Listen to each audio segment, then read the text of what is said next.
So who am I speaking with? Hi, this is Ray Wang. I'm a principal analyst and CEO of Constellation Research. So Ray, you gave a great presentation about integrating social into CRM, and what I think I was most intrigued by, but you didn't get to, so I'm hoping we can get to it on camera, is saying that you're starting to collect stories from clients and from other people about how they're successfully doing that. Now, you don't have to drop client names, but can you give me some actual use case stories where you've been really impressed by?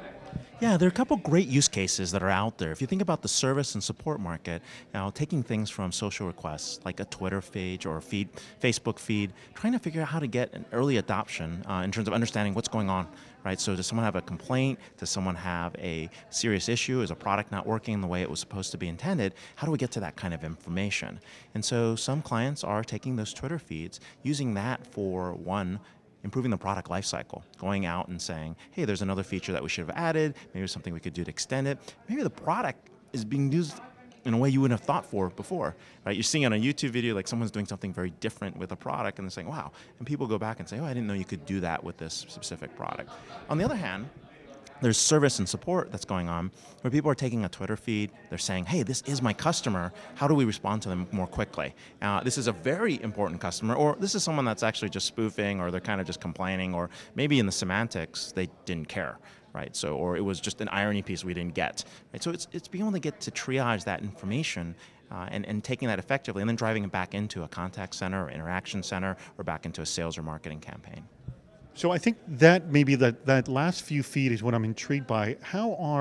Because if you're following the social space, people you're following aren't necessarily your customers, or they may be. And how do you integrate it with something that exists in CRM system that you're tracking? Can you bring that information in? And can the new people, can you bring those into the CRM system and start building a relationship with them as well?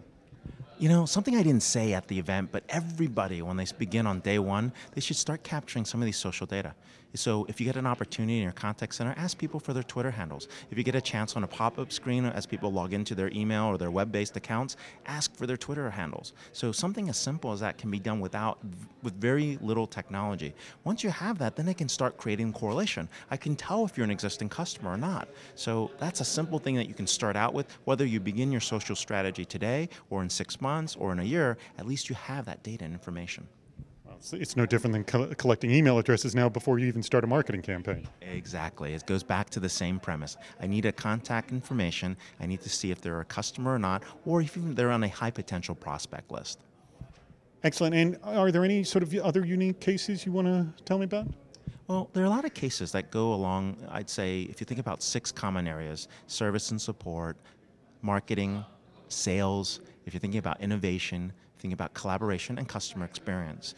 If you think about what's happening on the sales end, we're starting to see customers, or at least our clients, do something very interesting. They're able to get into conversation when a deal is occurring.